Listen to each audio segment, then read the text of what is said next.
Awesome.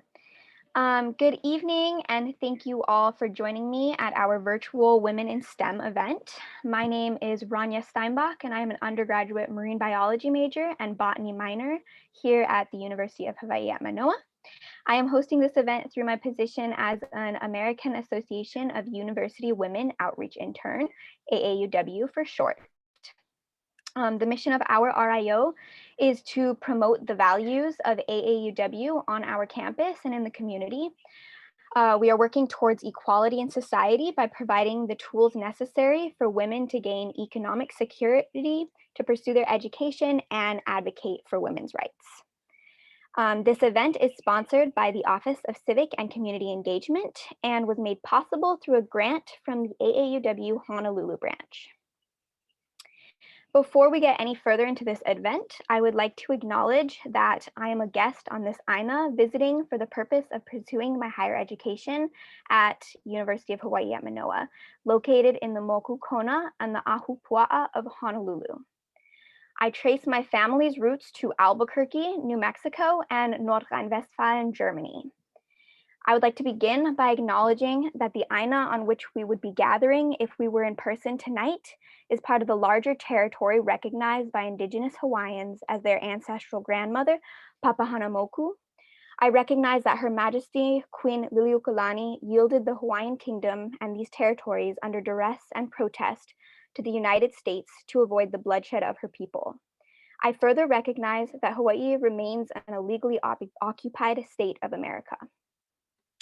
I recognize that each moment I'm in Hawaii, she nourishes and gifts me with the opportunity to breathe her air, eat from her soils, drink from her waters, bathe in her sun, swim in her oceans, be kissed by her rains, and be embraced by her winds.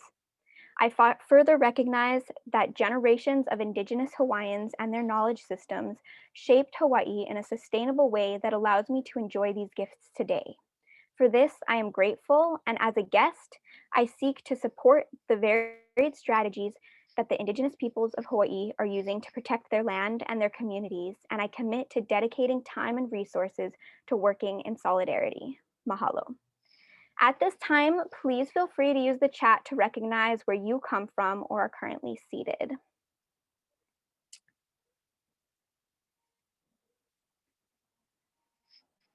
Okay. While you guys do that, I will now explain how this event will go. So this event will be split into two parts. First, we will have a semi-formal discussion with our incredible panelists. And for the second part of the event, I will be opening breakup rooms for our various RIOs and organizations who are joining us today. It has been very difficult to connect and learn about the many organizations here on campus because of everything going virtual. And I know that these have been really challenging times, and it's easy to feel isolated during the pandemic. The goal is to provide everyone here with resources to be successful as a woman in STEM or otherwise. And we are all in this together. So thank you all for coming. Before I let the panelists introduce themselves, please use your reactions to help me welcome and thank them for graciously giving us their time. Thank you. We'll use a little clap emojis. Yes. Awesome. So without further ado, let us get started. If anyone in the audience has any questions for our panelists that I do not cover or that come up based on some of the responses, please enter them into the chat and I will be monitoring it. At the end, we will also have additional time for people to unmute themselves if they feel comfortable or add any additional questions into the chat. And during the breakout rooms, our panelists will also be staying in the main room, so you can also connect with them at that point in time. So our first question is, first of all, thank you all for being here. And our first question is, could you please each introduce yourselves and tell us your affiliation with the University of Hawaii?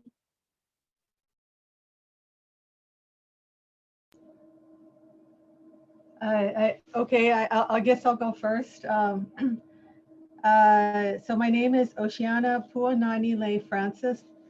In Hawaiian, Puanani Lei means beautiful flower lei.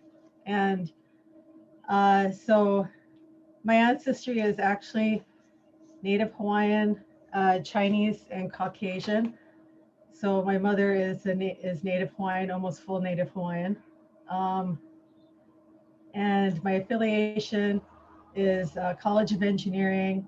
And then I have a joint appointment with Sea Grant College Program.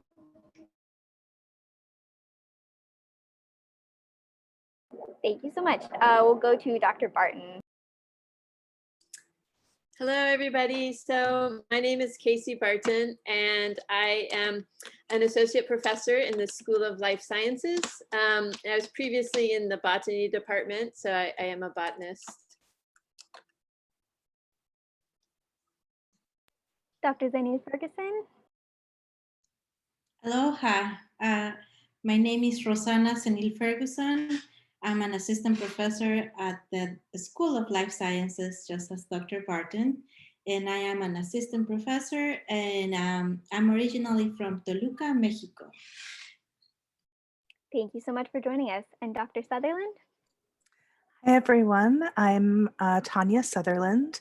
I am an assistant professor in the Library and Information Science program in the Information and Computer Science department in the College of Natural Sciences. It's an interesting nesting. My heritage is actually Caribbean, West Indian. So my people come from the islands of Trinidad and Tobago, St. Lucia, and St. Vincent and the Grenadines. Great, thank you all so much. Next, I wanted to ask you guys, what were your childhood dreams? So kind of, what did you want to be when you grew up, when you were a kid, if you were asked that question?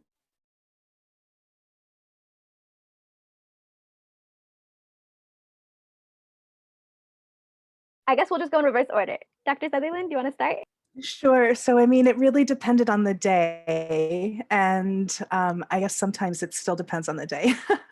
But I wanted to be a teacher and I wanted to be a writer. And so I actually do both of those things. I also wanted to be an actor and a dancer. And for a while, I did both of those things also. Those were kind of, and then I kind of wanted to be a lawyer, but I think that actually had more to do with the acting. I think I wanted to play a lawyer on TV, not be a real lawyer. I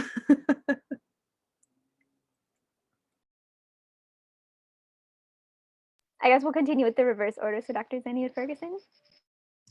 Thank you for calling us out because I cannot follow the order. For me, it wasn't very clear as a child. One thing I really enjoyed were books and especially how things worked. But I didn't have a definite like or preference to things, just reading a lot. I think that was my favorite thing to do. Dr. Barton. Yeah, I think for me too, it was hard. I don't think I had a clear idea of it. I grew up in Colorado. Actually, I didn't say last time. And so I knew that I liked to spend time outside and I knew that I loved biology, but I had no role models. And so I thought if you were interested in biology, you became a doctor. And thank goodness, once I got to college, I realized there were other ways of pursuing biology that would be better for me. And finally, I had my first botany course when I was a junior in college, and that was sort of it. I think I always loved plants. I just didn't know what I could do to pursue a career with plants. So for myself, I either wanted to be, I actually really wanted to be an astronaut. That was my huge goal. I'm sure most of you can relate to that. We go, you know, we're little girls and we see the astronauts, we want to be one of them. And I mean, the whole thing growing up, you know, I grew up in the late 70s, 80s, you know, early 90s. So that was my era, and the space shuttle program was going on back then. So I was really motivated and moved by, you know, Star Trek, The Next Generation, all of that. So that I really got into that. So I really wanted to be an astronaut, but the fallback position was being a professor. So here I am, because we know it's very competitive to be an astronaut. I did apply once for it, But then after that, you know, you realize, okay, there's 18,000 people applying, you know, and then you get settled in your career, and I'm pretty happy where I am now. It was a lot to my mother's dismay because she wanted me to do hula, and you know, she was a major entertainer in the Waikiki hotel industry with Hawaiian music. So and then she played the piano, ukulele, sang. So I didn't follow that path. I don't have any talent in music, much to her dismay. So I followed the math path. Thank you so much. Some of you have kind of answered that, but can you go a little bit more in depth, talking a little bit about when you decided to pursue a STEM discipline and how that looked for each of you? I guess we'll just keep going in reverse order. So, Dr. Francis, do you want to start us off on this one now? Uh, so I always knew I would pursue the STEM discipline. I guess it was a calling. I mean, I guess back when I knew, you know, you kind of know early on. I think when you have the calling in something and the talent. Maybe some people are good at everything. I mean, the only thing I was, because I wasn't good in sports, I was very clumsy. Couldn't sing. English wasn't my thing, but math, that my mother, especially my dad, because my dad's side is full of engineers and so you know, he kind of steered me in that path, and my school, so you know, they propelled me and sent me into that path.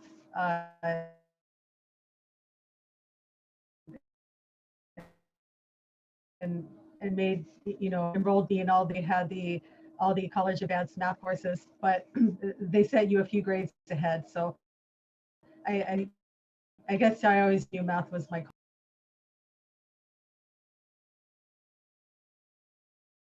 Dr.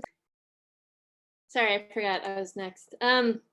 I would say that I had a pretty different path. Nobody was highlighting my talent from a very young age. So there are lots of different ways to become a woman in science, that's for sure. But like I said, I knew I loved biology. I did like math. And so entering college, I decided I would be a biology major, thinking pre-med was what I should do. And I'm so happy that I did biology because that is what I love. And luckily I figured out quickly about ecology and evolution. And so I quickly got away from the pre-med track to get involved in research in different labs and get some experience with ecology and evolution. And so that was sort of how I did it.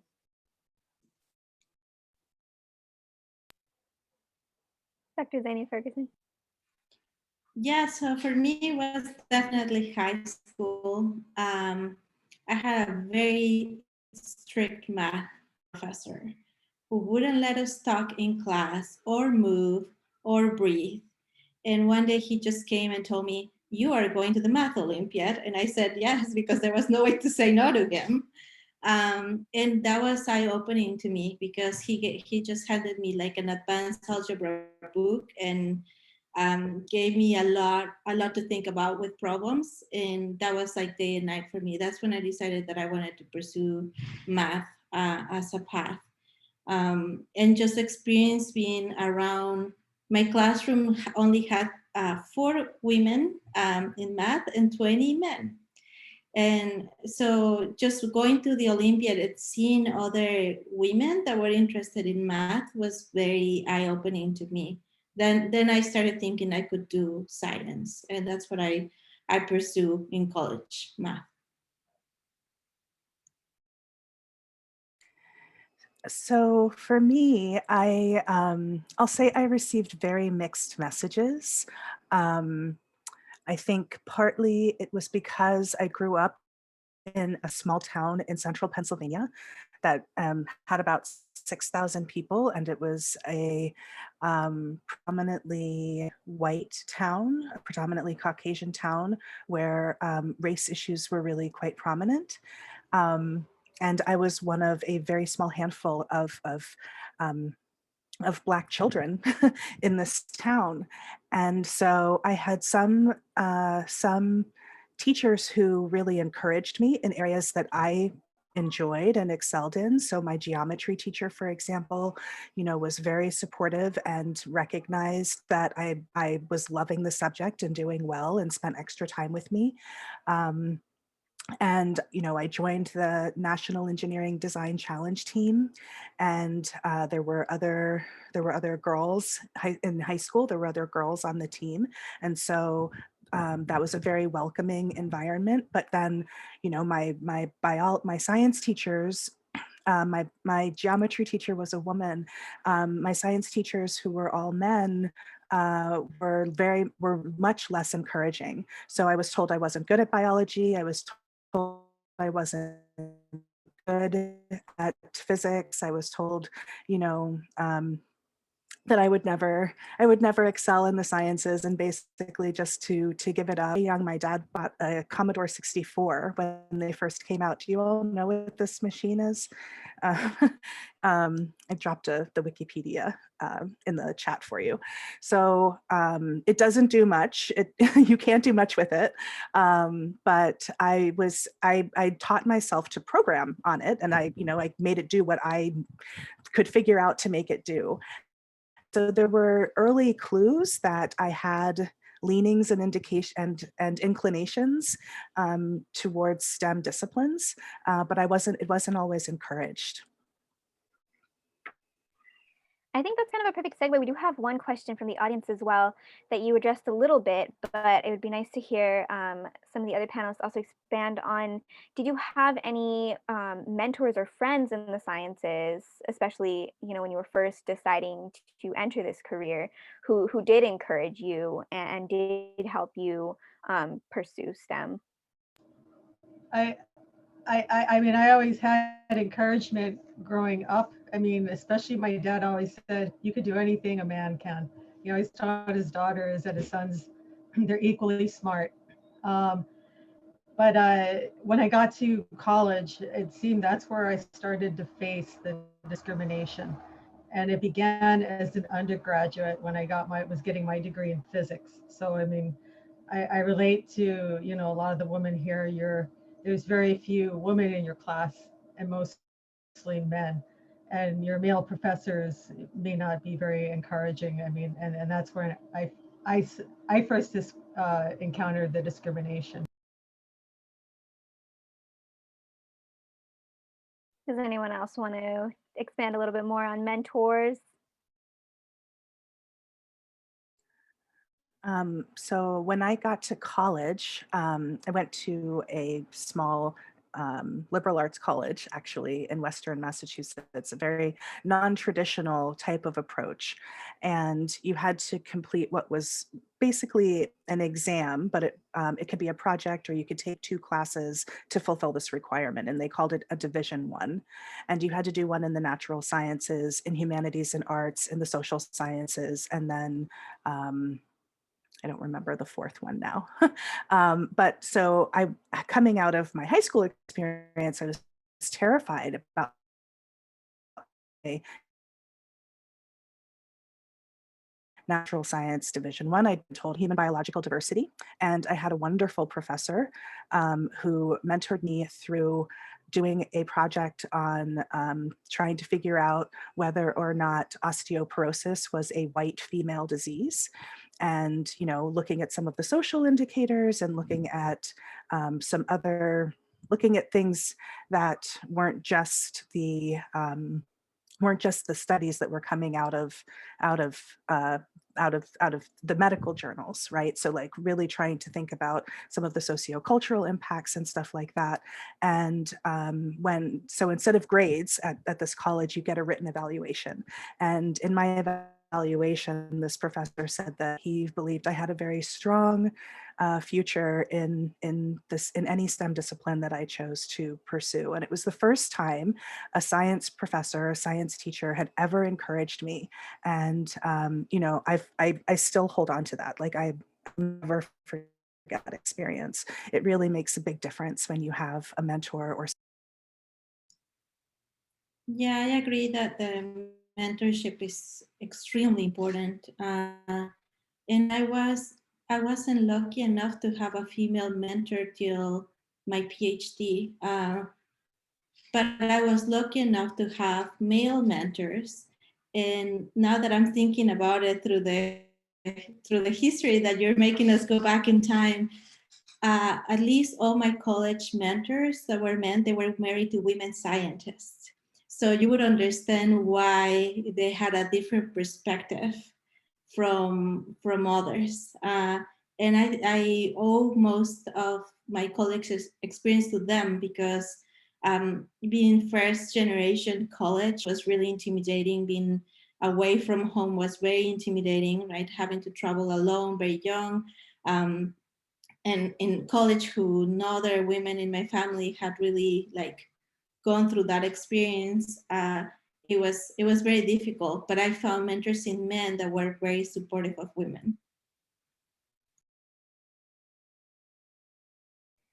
Fabulous. Thank you all for sharing. So I think a lot of us here are undergraduates. There are some graduate students and beyond, but what kinds of like, how did you guys choose where to go to college, where to pursue master's programs? And I guess partially, you know, what kind of considerations should a lot of us be thinking about as we make these various steps ourselves?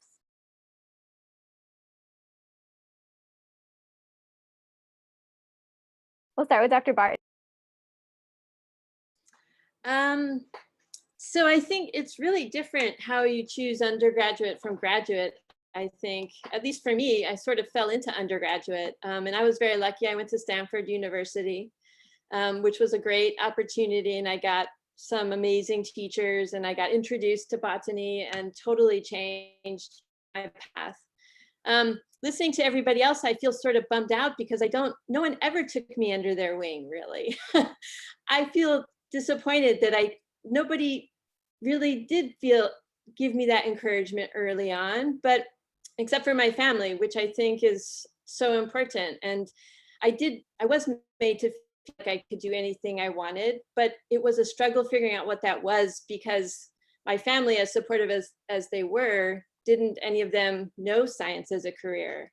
So I think they didn't know how to sort of direct me, but I could sense that they believed in me. So once I got to college, I think I had some great research opportunities and I really started to figure out the kind of science that I liked. And when I got my first real mentor was in graduate school, and I picked graduate school 100% for my mentor. It was the first time that I really felt inspired by somebody. She was just a wonderful person. I felt so much warmth and enthusiasm from her. And, you know, thinking back on it, I probably didn't realize that I needed that so much. I needed somebody who would sort of make me feel similarly inspired and in that way. So I got my PhD at the University of Colorado, which feels like I went there because I'm from Colorado, and who knows, maybe that was part of it, but really this person who I'd been introduced to, who became my mentor, was the reason that I went there. And that, I think, completely changed things for me. So I agree that having a good mentor is so important, but sometimes it's hard to find that person, and you shouldn't give up. I mean, luckily I didn't give up, even though I know I felt discouraged. It was hard to find somebody, but once I did, it really made all the difference. We'll go to Dr. Zenil-Ferguson.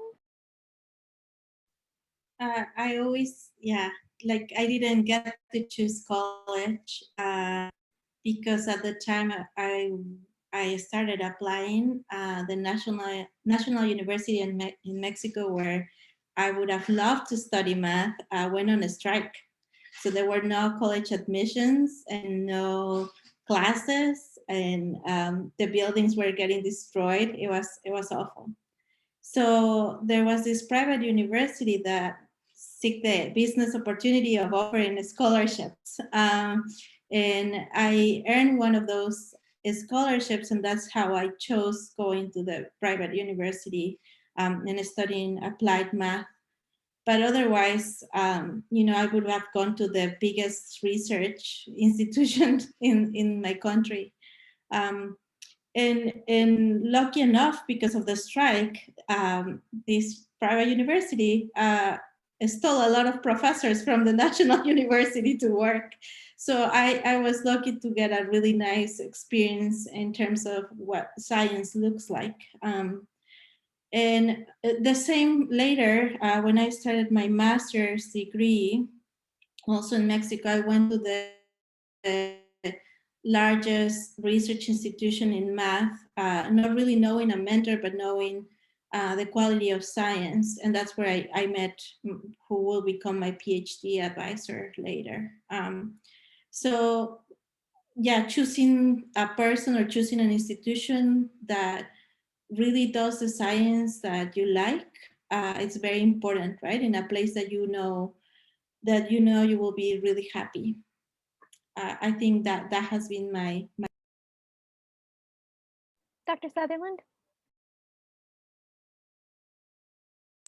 So it's interesting because when I chose my undergrad, I was still really focusing on a career in the performing arts. So I chose a school that was, again, a liberal arts college that would allow me to build my own course of study and my own program of study. And it wasn't until I actually moved to California and had an entire first career and before I decided, and a child, before I decided to go back to graduate school. And in thinking about what I wanted to do in grad school, I remembered that support that I had received from those tiny corners of the world, right? The little bits of support from high school, that professor in college. And I thought, there are things that I know I can do that I may not have all the confidence in the world about doing, but I'm no longer pursuing this performing arts career. What's the next thing for me? And so grad school was sort of, I got a master's in library and information science. And then I worked as a practicing archivist in the field for a while. So all of this is a far cry from, it seems to be a far cry from any sort of STEM discipline. But it became pretty clear to me pretty quickly that there weren't a whole lot of people that were doing archives, doing LIS, that really understood the technical side of the work, that understood how to make the back end go, who could fix broken code or spot broken code and fix it and say, oh, you forgot to close your tag or whatever the case might be. And I had an eye for those things and a talent for them and a desire to kind of to pursue that part of the discipline. So I would say that my doctoral program trained me to think about data. And in thinking about data, I did a postdoc, and it was really during my postdoc that I got to like dig my hands in and really do the work that is STEM affiliated, STEM adjacent now, right? And so I worked with the Institute for Quantitative Social Science at Harvard. I worked with some quantitative historians and really started to be conversant in what the world of data science looks like. And so, it was a long, slow burn for me, I guess, is what I'm saying. And I'm happy to have had such a well-rounded experience because I think I bring to the table a perspective that's super unique. It's human-centered, it's critical, And it also understands what the technology is doing, what it is meant to do, what it's trying to do, and you know, what the possibilities are there. So yeah, I guess that's. So for me, I wanted to, you know, get the heck away from any family. So I don't know if any of you can relate to that. So I had family in Hawaii, West Coast, California, and then East Coast. And so I applied to Midwest schools for my undergraduate, and it's very, you know, limited. I actually wanted to do astrophysics, astronomy, you know, towards being an astronaut. So your schools are kind of limited with that, unless you could afford Harvard, which my family could not. But so I looked at Arizona, Nebraska, Massachusetts at the time. You know, looking, and I think Wisconsin. I applied to a few schools, and so I graduated with my undergraduate in physics, and then at the time it was in the 90s. Couldn't find a job. You know, natural sciences is really tough. You almost have to do graduate school. Went into civil engineering. Immediately got offered jobs. Got my degree there. I moved to Alaska actually to work in, you know, I actually was working in canneries, in the fishing industry. I did a lot of different things there, but then I went back to school, and got that degree. But your graduate program, one thing I want to emphasize with you guys is your graduate program, especially with natural sciences and engineering. I mean, you do good in your undergraduate, you can get that paid for in your graduate school. I didn't have to pay for any of it. So my master's, I got an NSF fellowship, EPSCoR fellowship. And then for my PhD, I mean, I got fellowships, everything was paid for. I didn't have to pay for anything. So you do good in your undergraduate, and then you can, you can have a free ride in your graduate program. At least that's the way it is for sciences. So, and then I pursued, all of my graduate program in Alaska. I really loved Alaska. I wanted to do, extreme environments, because it had, that was the path towards becoming an astronaut. You have to work in extreme environments. So I ended up staying in Alaska and doing my graduate program there. Thank you all so much for sharing. The next question, I'm going to kind of combine with one of the questions from the audience. And so I was going to ask you kind of what your college experience was like, specifically as a woman in STEM, college, graduate level, and specifically talking a little bit about the challenges that you were facing as a woman in a STEM discipline, which have come up, I think, a couple of times. And then the question from the audience that would be great to kind of elaborate on when relevant is, for some of the women whose cultural heritage connect them to Native and Indigenous places around the world, have you also ever experienced difficulty with culture and science?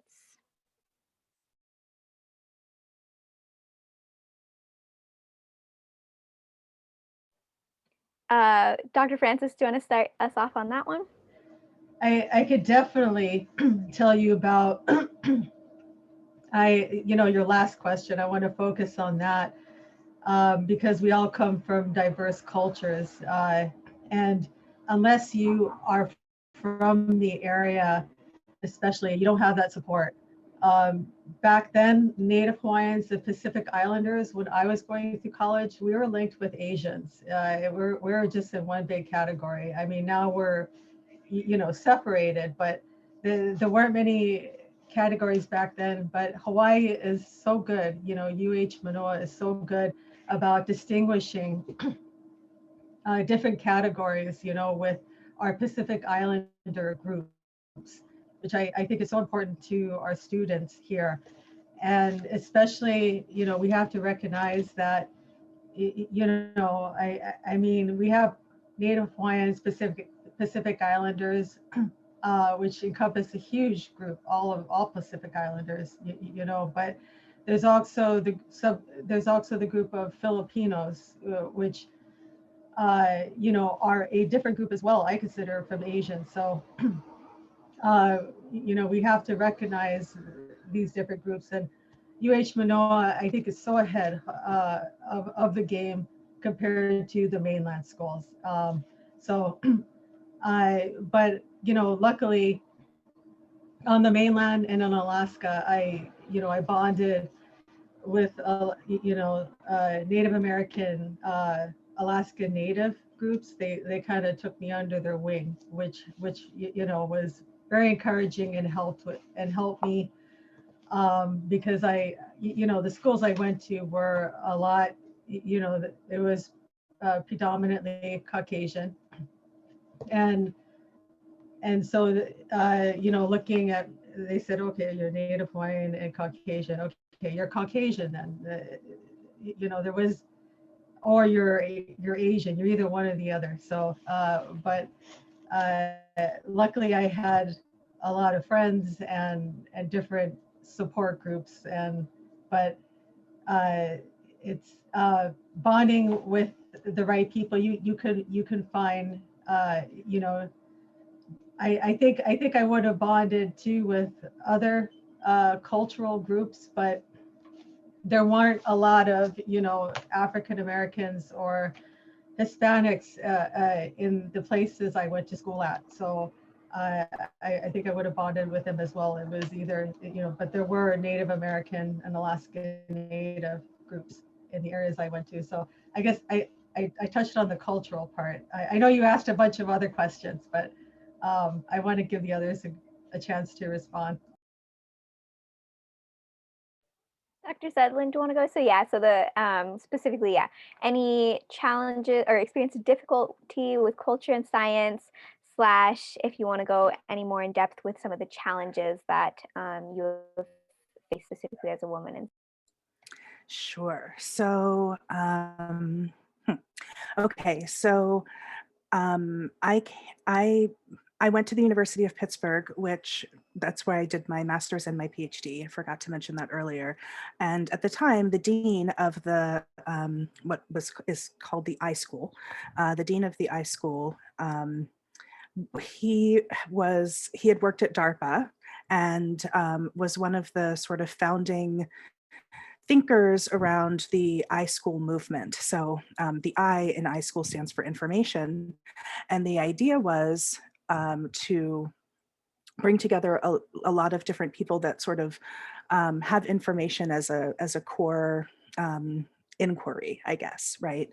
And so you might have people doing telecommunications, you might have people doing, information science, you have, and then you might also have economists and political scientists, and you might have librarians, and you might have just really a rich blend of people in different disciplines coming together to think about information. The problem is that within those disciplines, some of them are considered more women friendly than others, right? There are spaces in there where women are more accepted or more readily accepted than others. So the woman who brought me in, like Dr. Barton, I had I picked my PhD program because of a person, and she reached out to me and was really excited about what I said I was interested in studying. And her name was Susan Lee Starr, and she unfortunately passed away before I was able to begin my PhD program.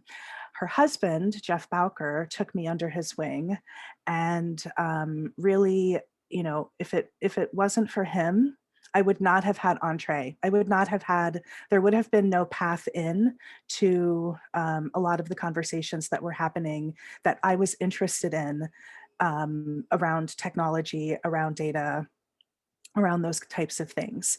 They're just, you know, those were the harder, like the hard side of the inquiry, as opposed to the soft side or the feminine side of the questions that people were asking in their research.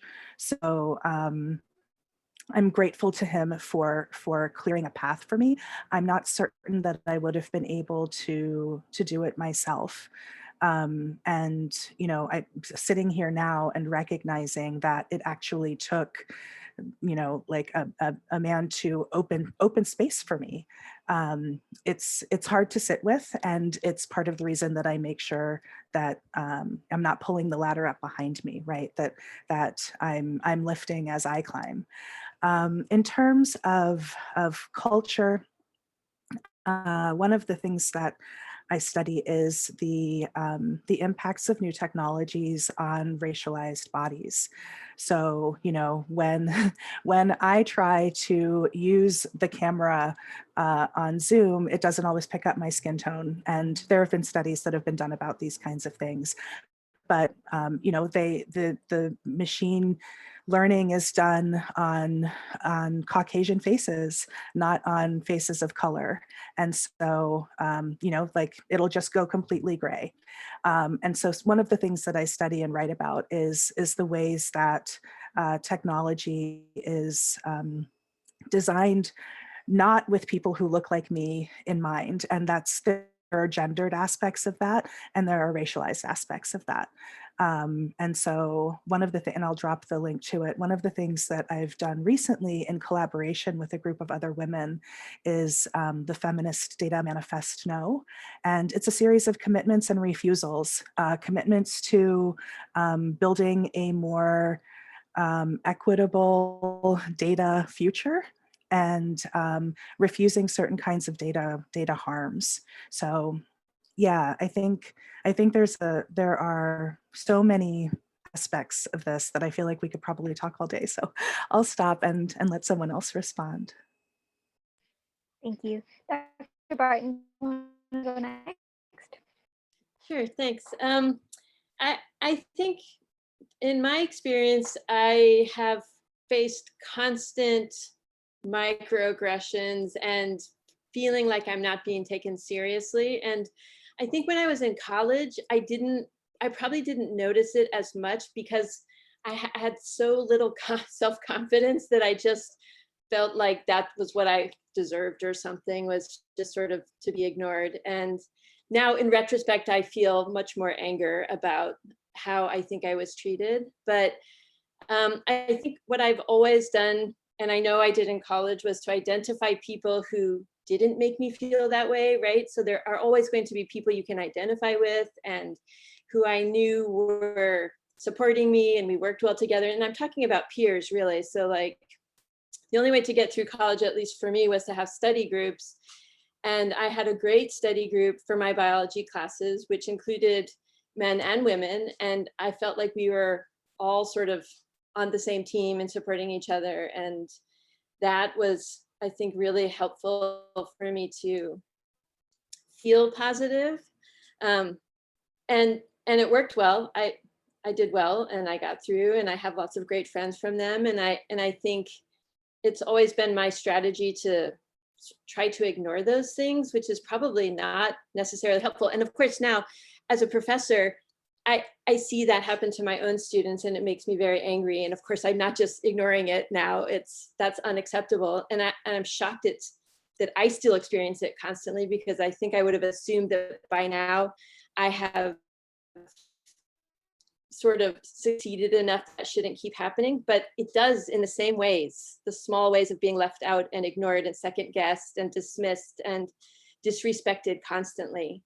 And those little things, they do add up, and it's deeply, deeply ingrained culturally. So I don't know how it ends except through constant education and sort of young people having new experiences and having these conversations, which I don't think I benefited from when I was in college. So, you know, nothing serious, but it sure does weigh on a person after a while.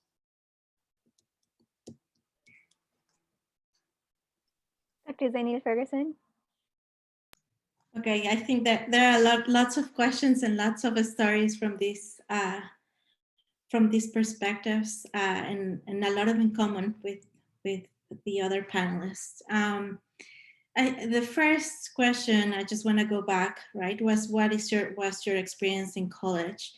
And mine, well, I was in my country, so there were no ethnic differences, no nationality differences, but there was definitely class differences. I went to a private college being a poor, from a poor family, and that meant a lot of differences in terms of access to materials. For example, I didn't have money to buy the textbooks, so that means spending long hours in the library using the reserve copy to be able to do homeworks. And a lot of people don't notice those things, but we have those inequalities here at UH Mānoa, right?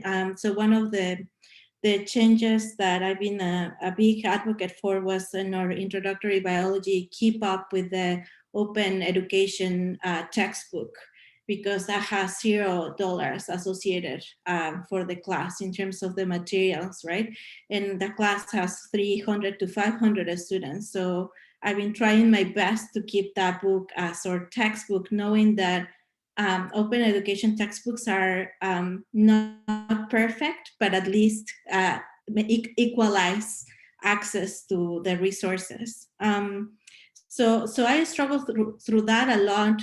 Being a poor student, a lot of people don't know this, but my week was really $2.50 allowance. That's all I have in a week, right? And a lot of students around the world go through these inequalities, and they're unable to access higher education.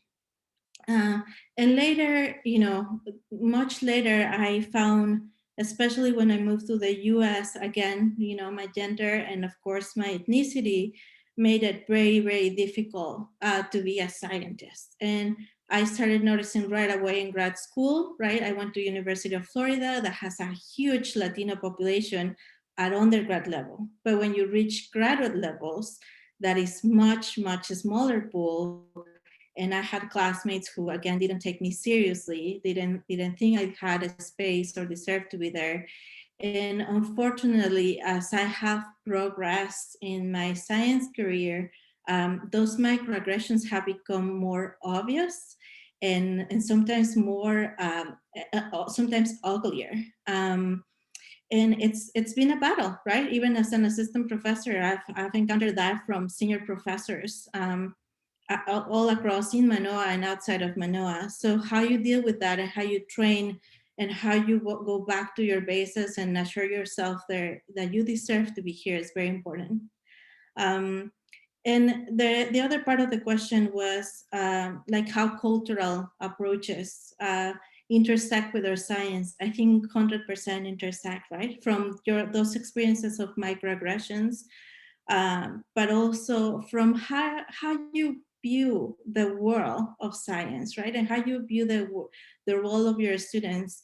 I am descended of indigenous Otomís from central Mexico. My grandmother was 100%, my great grandmother was 100% Otomí. I met her at 104 years. She passed. And she was the maid of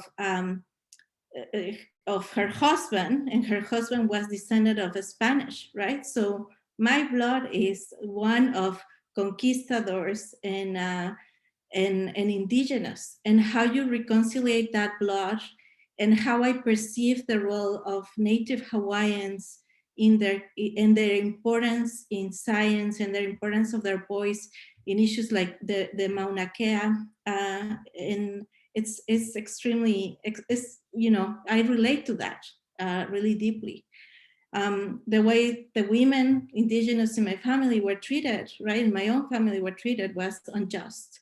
And of course, I don't want to see that in my Native Hawaiian students, indigenous students, and especially in the women that intersect with race and ethnicity. Thank you all so much for talking about some of the challenges. And I'm sure, we could continue. And again, it is shocking sometimes to really be confronted with the facts and just the experiences. But now I think it would be good to move also to some of onto a more positive note. So could you guys talk a little bit about some of your accomplishments and those moments where you felt encouraged and were successful, and what you're doing now? Because you obviously, you know, even though there may be some of these microaggressions, for example, you have made it, which is part of why you're here and presenting. So thank you so much. And Dr. Zenil-Ferguson, do you want to start us off? So what am I doing now? Lots of teaching and research and service for UH Mānoa, which makes me very happy. And along the way, trying to support young scientists that intersect with many of these issues that I care about. Some of them are from underrepresented minorities or women, or they are non-traditional students. And just, you know, being open with my science and open the doors to my lab to whoever wants to do science along the way. I also like try to participate in initiatives on the Scientific Society, where I'm a council member. So that's the Society of Systematic Biologists. So I participate in some of the initiatives for diversity and inclusion, but also on equalizing who has access to big scientific conferences and who presents on those scientific conferences. And in my department, we just started the Diversity, Equity, and Inclusion Committee. That was a committee that was pretty much a move from young faculty. And we're trying to first make a climate survey on how things are, right? Like where we are, where we stand. And the second goal is also like help equalize some of the big issues that have arisen due to the pandemic, to COVID. So mostly research and service, and a lot of teaching, of course, which I love. Dr. Barton? Can you repeat what the question was again before I? Yeah, so after talking about some of the challenges, I was wondering if you guys could just talk a little bit about some of your successes and what you're doing now, because obviously just where you are right now shows that you have, I mean, Yes. you have persevered. That's right. Okay, thanks. I'd say, especially if you go into academia or research, the thing that you have to, or at least my secret, was to put some blinders on about what everybody was telling me was the most exciting science, or what we should all be doing, or how to get grants, and to really just focus on what I love about science, because this is a very long path with lots of rejections. And if you're not doing what you really love, I think it could become a real grind. And one example, and the thing that I think was probably my biggest success, was after I was finishing, it was at the end of my PhD, I was having a really hard time getting a postdoc, which is sort of the next step before you can become a faculty. And I applied for like 30 different postdoc positions. And in each one, I spent ages trying to fit what I do into whatever they were advertising. And it didn't work. It obviously wasn't a good fit. And I was getting very discouraged. And I thought, this is not working. I need to like think of something else. And I was even contemplating other careers. And then I just thought, what I love, and my own particular topic is how plant strategies change as plants grow up, so sort of across their development. And I thought, that's what I want to do. So I wrote some grant proposals and fellowship proposals, and I got 2 of them. And I was able to then go spend my postdoc in England for 2 years, studying what I really love. And to me, that was such a great, moment of sort of empowerment, and finally realizing that I can do this myself. I don't need to fit into somebody else's idea of what they want to do or what they think is interesting. And that was really wonderful. And it was perfect timing because I had just had my son too. So I had the flexibility to be a parent while also doing my postdoc, and that worked perfectly. And that's been my strategy this whole time.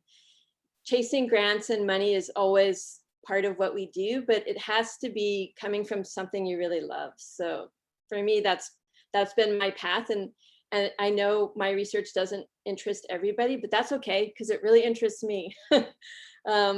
So I do still spend a lot of my time researching how plants change as they grow up and how that affects their interactions with their environments. And I teach classes on that for undergrads and grad students. And working with students is really, the most joyful part of what we do. That's how we sort of see the excitement of all the young scientists who are themselves discovering what they're excited about. And so I think I feel so fortunate being at UH Mānoa, and like Rania, I'm also a guest here. And I feel like such an unbelievable opportunity that I could spend my time here, and my kids are growing up here and getting to experience such wonderful culture and place-based education. And I really I value that so much that I think I couldn't be luckier than having ended up here. Dr. Sutherland? That was a beautiful answer, Dr. Barton. For me, I think my successes the things that feel like successes to me are those moments when I can work collaboratively or in community with others. And it's not always possible, right? A lot of what we do is like our part of it is solo, but all of it is so interconnected, right? And so when you can actually make those connections and be working collaboratively or working in community, whether it's in a lab setting or if you have a team that you're working with, I have a couple different teams of other women with whom I work, and I always walk away from our sessions, planning and working together, feeling empowered and feeling strong. And I feel like, sometimes those women-only spaces, creating women-only spaces, there's some value in that.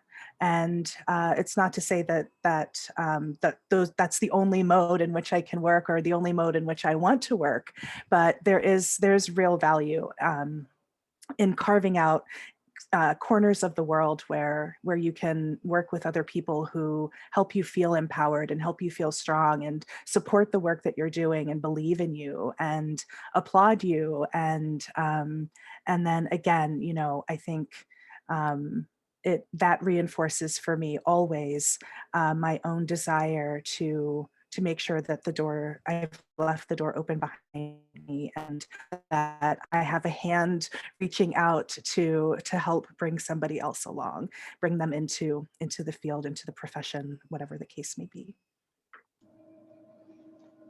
For me, I would say my answer is the same as the other panelists. I would just probably add to that that it seems the higher I get in my position, I'm associate professor now, the more the work piles on, the more responsibility you're expected to take on. And I think that starts, maybe as undergraduate students, you recognize that, but then as a graduate student, you think, oh my goodness, I'm so busy, I'm trying to finish my PhD. And then as a postdoc, you think you're very busy because you start writing grants. And then as a assistant professor, you're incredibly busy because you're trying to get tenure promotion. But then I ended up getting that, and now it's even busier because you're invited to you're becoming the expert in your field. And then you start having to be on a lot, you get invited to a lot of committees. Doors start really opening up in your field then. So the higher you get, and then as a full professor, you're expected, to be chair, maybe consider, going, if you want to go towards being a dean, that becomes an option. And I always think it's great, when I see women deans, because there's so few of us, especially in STEM. So, I'm always encouraged when I see, women in higher positions, because it seems very limited for us. We don't seem to go in the higher positions. A lot of us, we stop at associate professors. So it's really nice to see full professors, women deans, women chancellors, and so forth. So I'm always encouraged by seeing in that path. When I figured I became I figured I had mastered things during my PhD, when I was in the room and you're defending, and you should know more than anyone on your subject. That's kind of the moment when you realize you're kind of the expert. So Thank you all for all of those great answers and encouragement. For our final question, what advice would you give to all of us? So, people from any field, be it women entering STEM fields, women entering other fields, men in any field, how they can kind of support women in STEM, and just advice that you would give to yourself as an undergraduate, as a graduate. I think we have a range of people here. So just general advice. And Dr. Sutherland, do you want to start us off? Sure. Find your people. Find your people. Find your center. Figure out where your feet are. And what I mean by that is it's kind of echoing what Dr. Barton was saying earlier about not shifting and changing what you're interested in to fit in with whichever way the wind happens to be blowing in whatever field it is that you're pursuing. Find what makes you happy and brings you joy and makes you feel centered and makes you feel strong in what you're doing, and then find your people and let them nurture you and let them nurture that excitement and that joy. And not everything will be okay, but you'll have a space when things are not okay that you can go to. Dr. Zenil-Ferguson? Yes, I think the job for all of us is to change the structures that don't allow women to grow. So like for other women, I think Dr. Sutherland said it really well, don't pull the ladder, right? Just for women that have climbed, that are already, in advanced careers, it's very important to support other women and make it easier, not because it was hard for you, it has to be hard for the following women. Then for female scientists, I think one of the most important things to be is stubborn and to self-advocate. We all know that there's all these gender disparities from the pay gap to the workload and the service that we do. And if we don't speak about this, and many times we don't do it because it's deeply ingrained in the culture of where we work or where we are. If we don't speak about these inequalities and we say, this is unfair, or help me prioritize this, then it's going to be difficult to find other advocates. So I like to keep, for example, I like to suggest other female scientists to keep a list of the contributions, because imposter syndrome can kick in, but you should have evidence that you have been doing a lot for the place that you are. Find a mentor, find your people. Don't allow yourself to be ignored or dismissed. You deserve a place. Your voice is valuable no matter where you are. And negotiate, right? Like if you're not seeing a promotion, if you're not, or you're seeing a workload that is heavy, approach the person that is giving you that assignment and say, can you help me prioritize, because I already, and then you keep your list of all your contributions. And for men or partners, share the workload. If you can support a woman or a female scientist at any life stage, either if you have a family and can take care of some of the family chores, but even if you don't, and you just work service or to take notes, raise your hand. I'll do it. She doesn't have to do it. And that's very important, take charge of that. Having a supporting partner in work, in life, is one of the most important key to success. Thank you for all of this great advice. Dr. Francis, do you want to go next? I would add on to that, recognize and praise your mentors, and then keep written notes of those who discriminate you. Recognize, it's not just sexual harassment. Harassment can begin on any level. Just keep keep a written documentation of that. I wish I had done that, way back. But you don't really recognize it. Some of you may recognize it now, but I didn't recognize it, until much later in my career. But, and then I wish I had praised my mentors more, because good mentors are very hard to find, both male and female.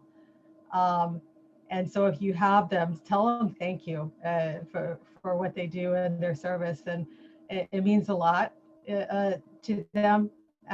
But then make sure you're always protecting yourself as well, because just, people get jealous and discrimination can come out of nowhere.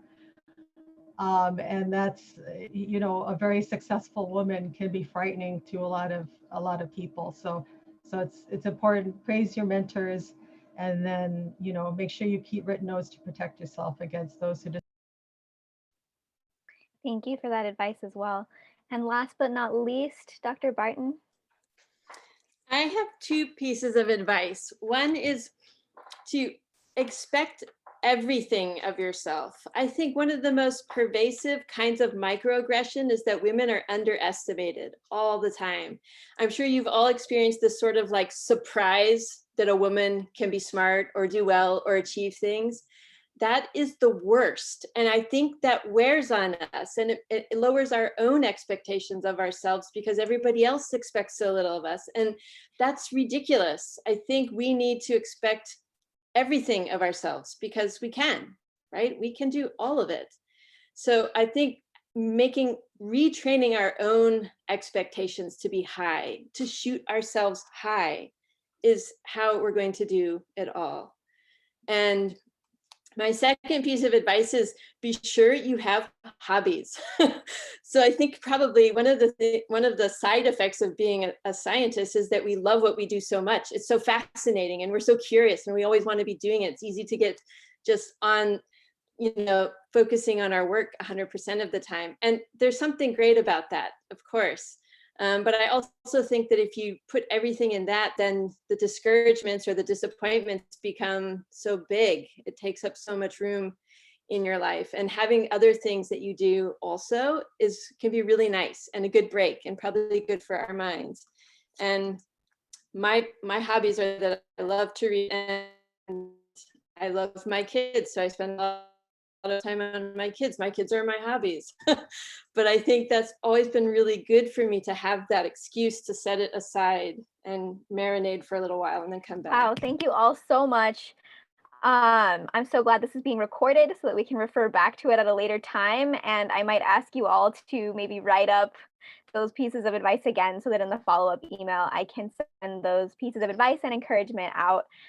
This has been a really wonderful session. At this time, I would like to open the floor to questions from the audience. If you feel comfortable unmuting yourself, go ahead and do that. Otherwise, drop any questions into the chat that you would like to now.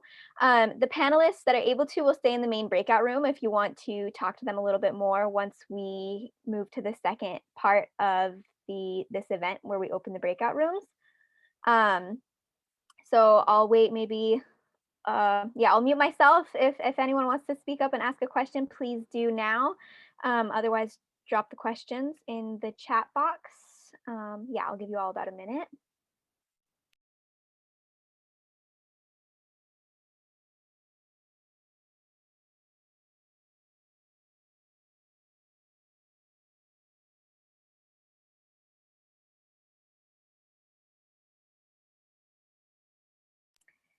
Seeing none or hearing none, since we are a little bit pressed on time, I would like to ask everyone to join me once more in thanking our wonderful panelists, Dr. Francis, Dr. Sutherland, Dr. Barton, and Dr. Rosanna Zenil-Ferguson. With the reactions, if we could all give a round of applause. Thank you. Thank you. And we will stop the recording.